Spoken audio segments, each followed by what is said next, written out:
Welcome to another edition of the Morning Briefing, a Degenerate Friday edition of the Morning Briefing. I'm Jeff DeForest, along with fellow Degenerate, one Mike Lubie Lubitz. Very happy to have you along for the ride. And if you were following this program, we gave out a winner yesterday. Based on nothing in particular, except our obsession with betting on college basketball teams that are named after racetracks. But we turned to the Missouri Valley Conference tournament, and we had Belmont laying 11.5 against Valparaiso. Laying 11.5 against Valparaiso. Seemed like a lot, but 48-22 at halftime, Louie.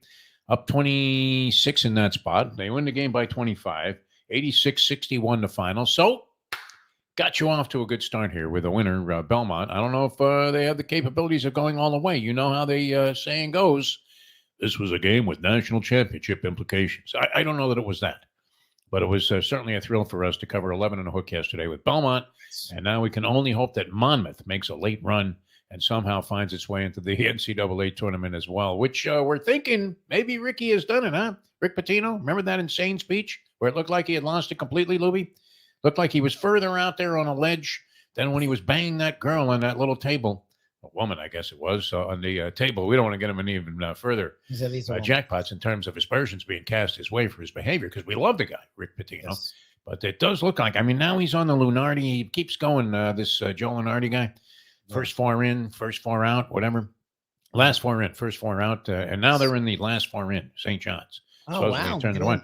That was after that maniacal speech that Pitino made. Remember? He wore a white suit, and then he looked like he needed to be in a white jacket that tied in the back.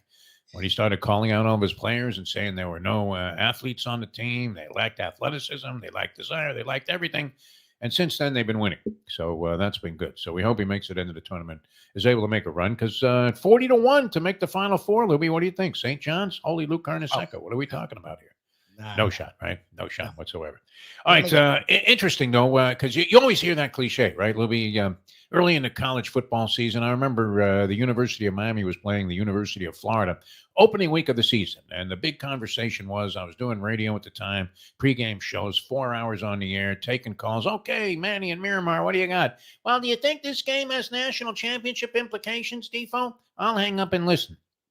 Anything, and it's the first game of the season. What the fuck do I know? How does it have national championship implications? The two teams were highly ranked. That doesn't necessarily mean anything anymore. And now all of that is kind of out the window, because the only national championship implication games are games involving Alabama, as long as Nick Saban was there. I don't know if that's going to change now with the committee, and now they're going to be, 22 teams in the tournament, I think. I'm not sure what the final number is going to be in terms of expansion, but they already went from 12 and they're considering 14. It's only a matter of time before we get 64 teams there in the football championship hunt. But nonetheless, you hear that all the time, don't you, Louie? This could be a preview of the conference championship. This could be a preview of the Stanley Cup final. You hear this during the regular season. Usually, Lubie, would you say it's somewhat meaningless fodder, where people speculate about this, and the two teams never meet in the conference championship. They don't even come close. One of them doesn't even make the postseason. But last night, Lubie, I think we had a game that had NBA championship implications. When the Boston Celtics traveled to the Mile High City, Denver, and they made sure to point out to the Celtics that you guys are going to be out of gas, because they wore the 5280 jerseys, as in 5,280 feet above sea level. They're gasping for air, these Celtics. And towards the end of the ball game, it almost, you could have brought up Nikola Jokic on charges of manslaughter or abuse. The way that he abused Kristaps Porzingis whenever he was matched up against him in the post. They were trying to put, believe it or not, Drew Holiday defensively on Nikola Jokic at times. Oh, no. When Jokic was outside, Drew Holiday was all over him. But then they got him inside against Porzingis. And, man, you would have thought that Kristaps Porzingis was a cumulative combination of Greg Ostertag, maybe a little Sean Bradley. You could have had Cherokee Parks maybe in that equation there. He was just absolutely abused by Jokic, who had another triple-double with 30-plus points. And the Denver Nuggets proved to be a very difficult out, especially on their home court against the Boston Celtics, who, Lubie, how about this for a gift from the gods of gambling? The Celtics were favored by 2 points in this game, going to Denver to take on the Denver Nuggets, who you would think, is this one of those games, Lubie, that had national championship implications? that had possible NBA title matchup implications, Denver and Boston. A lot of people, if you made that prediction right now, you would have to think there's a very good chance that at least one of those teams will be in the finals. Would you agree to that, Louis? You're not a big Oh Boston yeah. fan. Denver, you've been touting all year long for good reason. I mean, they have a hell of a team. They're just well put together. The components fit together. They play in perfect synchronization.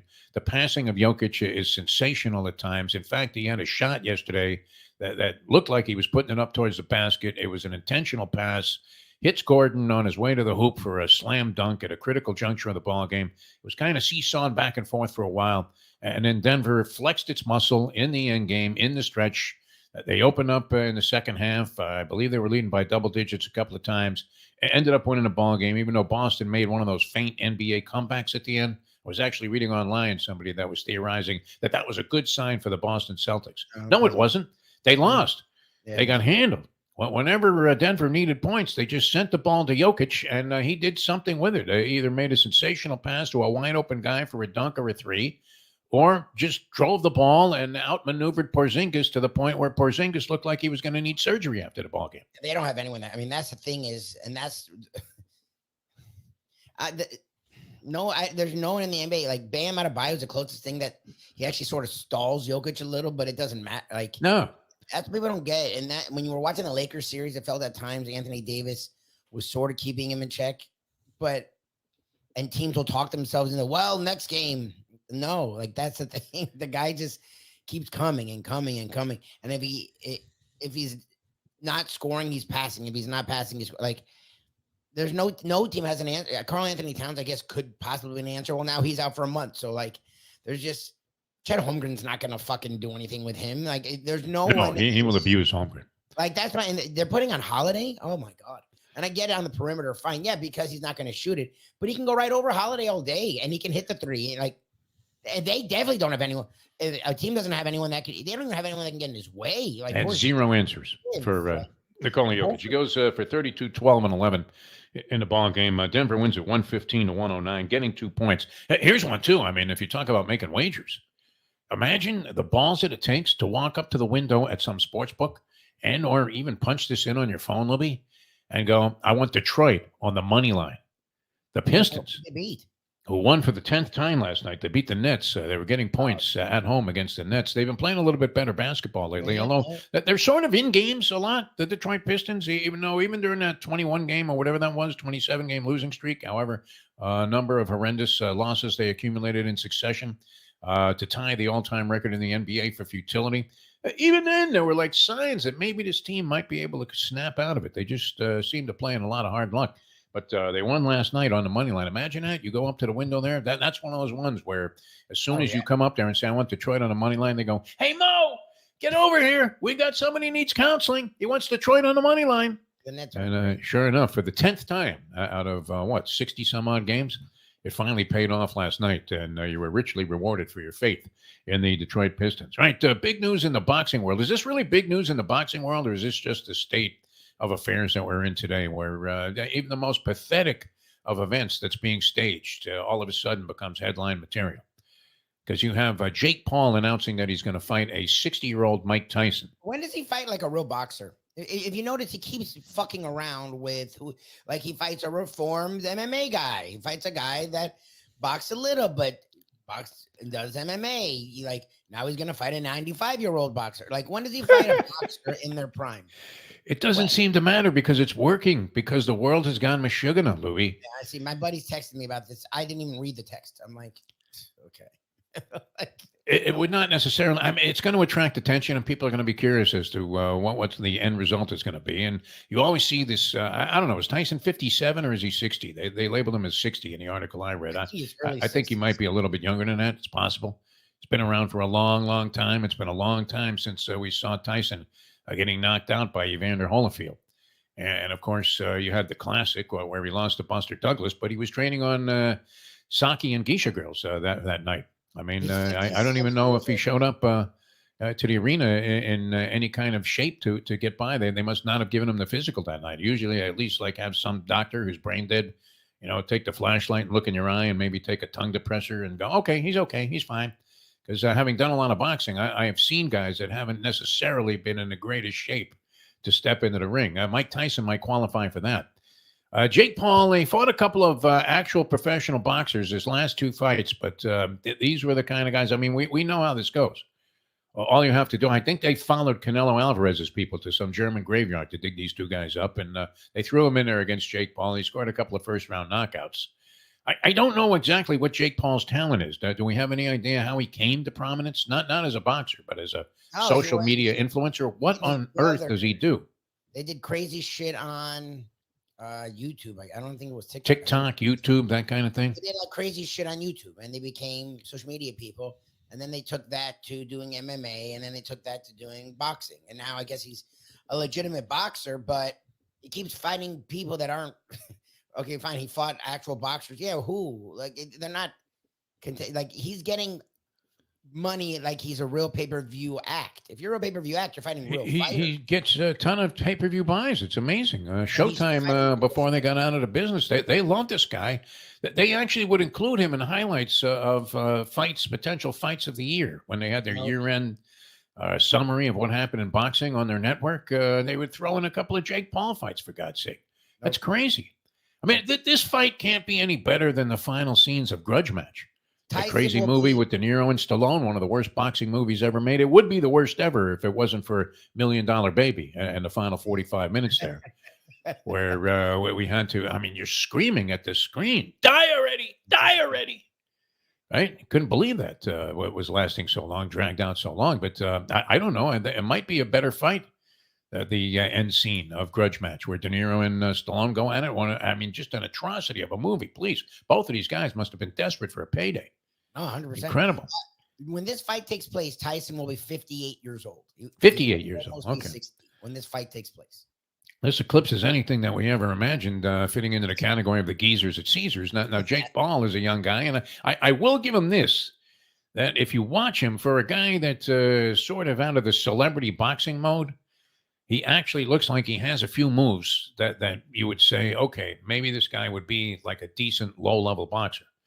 But to be stepping in there against Mike Tyson as if this was like Mike Tyson in his prime, I mean, it's not like he's fighting Michael Spinks, who peed in his pants at the stare down as they were given the instructions for the fight. Well, we've seen any number of guys do this, where they couldn't even begin to think about what it was going to be like to get into round 1 with Mike Tyson.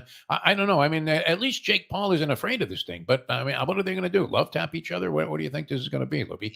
No, it'll be. I mean, what did Mike Tyson? Like, I get it, Mike Tyson. Whenever you see him now, he looks like he's in decent shape, but he's still 58, and he hasn't really boxed in a decade more than it. When did he box? Like, he wasn't. Last time he fought was like 30 years ago. I mean, I think the Cowboys have won a Super Bowl more recently than the last Tyson fight. That was what, 1996? Holyfield thing where he was boxing into his 50s because it was just a sad. Like, he's made so much money in other things, he was able to stop boxing.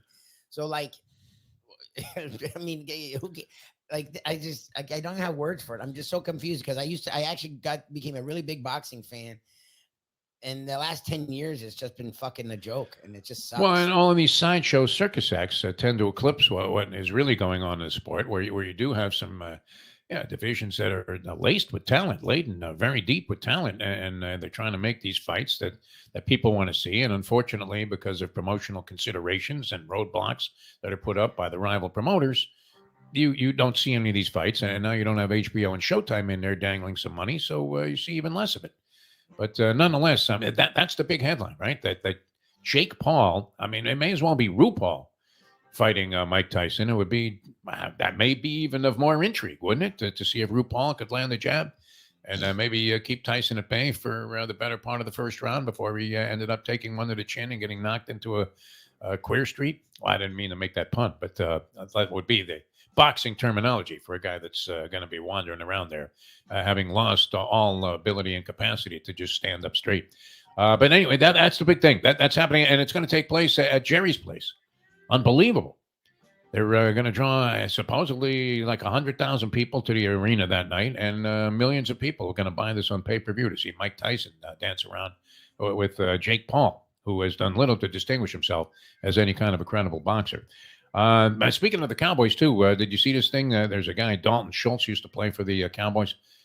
He's saying that the Cowboys, in spite of Jerry Jones' denials and claims to the opposite, that they have zero culture in terms of desire to win and organizational. I mean, but that's the way Jerry wants it, isn't it? He doesn't want to have any kind of thing that's discipline where Pat Riley's in the background now, but nonetheless you can clearly see, tangibly see, and his attitude and his approach manifest itself in the way the team approaches everything. That was interesting too last night as the Heat lost to the Dallas Mavericks.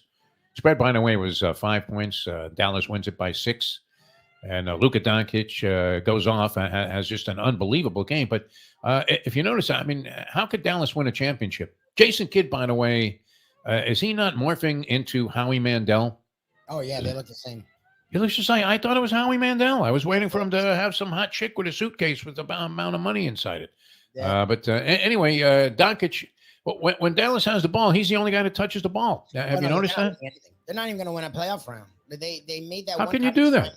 With Brunson, but they weren't winning in that conference finals, and they were, even if they kept Brunson, they weren't getting back. I mean, yeah, what's funny is he's a great player. He's a top 3 talent in the league. I don't know how and it feels weird to say this, you win with the way he plays basketball. It's hard to win with him. It's almost LeBron-ish, but at least LeBron would go back and play elite defense. Like, he's a sieve on defense, and on offense, he has to have the ball in his hands at all times. So it's hard to me to see other stars playing well with him. Yeah.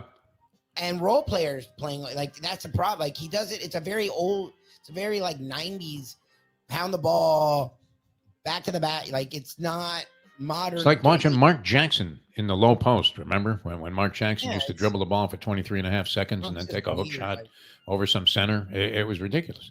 But I don't see how that could be a winning formula. I don't know what Jason Kidd's talking about. This was a guy that was perennially a leader in assists and was up there all time in terms of assists. You would think that he would be a big advocate for passing the ball. I know Doncic ends up getting his share of assists because of the fact that he's getting all these triple doubles. But nonetheless, every possession, you're watching the Heat, the ball's zipping around like the old days of the Golden State Warriors. You couldn't tell who the star player or the focal point of the Heat offense is because it could be anybody on any given possession. Yep. And then when the Dallas Mavericks had the ball, even though they won the game last night with Doncic having a phenomenal output overall, still every possession is Doncic holding the ball for 24 seconds. So I would put a line right through if you're a big Dallas Mavericks fan, Mark Cuban fan, whatever. Just put a line right through them. They got no shot.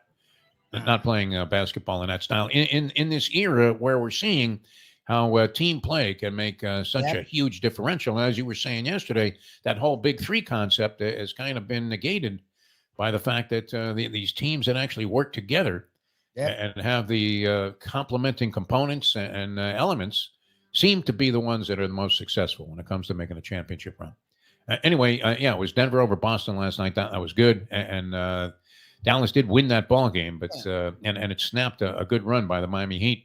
I think had they won 6 in a row, something like that? Something like that. Look, Butler and Bam fucked around. I mean, and they were still in that game the whole time. They dominated the first half. I don't know. That was a weird. The problem for the Heat is they then play the Thunder tonight. It's like that was the game you sort of wanted because a back-to-back on the road versus the Thunder, you're not really expecting to win that game. Do you want to take a shot at analyzing the big trade in the NHL yesterday, Lubie? There's another one. Jake Gunsel goes from the Penguins to Carolina, and a supposed blockbuster.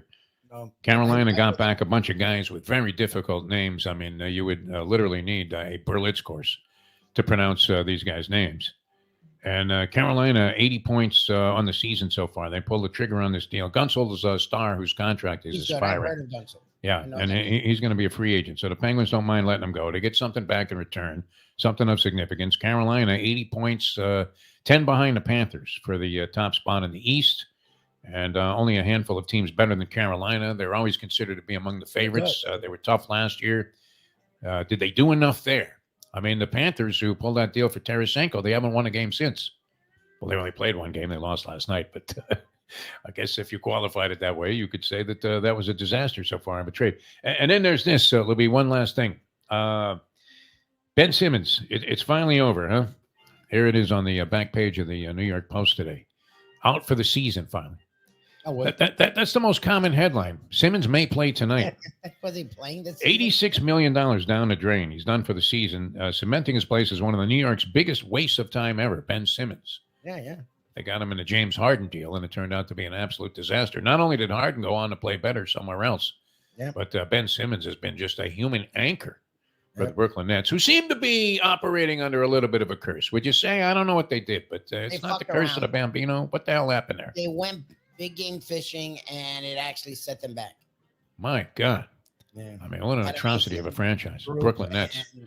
My hometown, Lubie. My hometown. Yeah, all right, we gave you Belmont. Well, we'll try and come up with something in the next few days as we formulate some opinions about the NCAA tournament. Conference tournaments kick off. Conference tournaments are going to be in play, and you have to find somebody who's maybe getting hot at the right time. I mean, last year it was Connecticut. They came into the Big East tournament last year, and it looked like they were going to be real tough out. And they just were a juggernaut and then went all the way through. That's the second time they've done that, UConn. They did it in the Kemba Walker year, and they did it last year. And looks like they're primed to do it again, maybe repeat as champions. Although, do you give any shot to Tennessee, Lubie, and my man Dalton Connect? They're good, yeah. Tennessee's really good. It feels like Gonzaga's weirdly coming on, and I know. Don't say that, Lubie. Are you kidding me, Gonzaga? Like, all the wise guys always gravitate towards Gonzaga. They're never going to win shit. Mark Few will never win a national championship. Nothing wrong with him. He seems like a fine guy, a real gentleman, kind of guy that you can really embrace. You're rooting for him. You're thinking that. But when they've had teams that look like they were really, really primed to win a championship, they ended up falling on their face, right? Usually in the second round somewhere. Mm-hmm. And inexplicably making a premature exit, by most people's opinion, from the tournament. How could they possibly do it now, Libby? You really think they're going to win the tournament? I don't know. I'm just trying to think of options because it feels like supposedly a wide open year, but I don't know who was wide open for. Probably should go make a wager on Gonzaga right now that you said that. Yeah. Exactly. All right, we have to run. Been a lot of fun being with you all week long. Always great. Being here on Caffeine TV, NoFilter.net. For Mike Lubie-Lubitz, I'm Jeff DeForest. Thanks so much for tuning in. We will catch you Monday with the next edition of the Morning Briefing.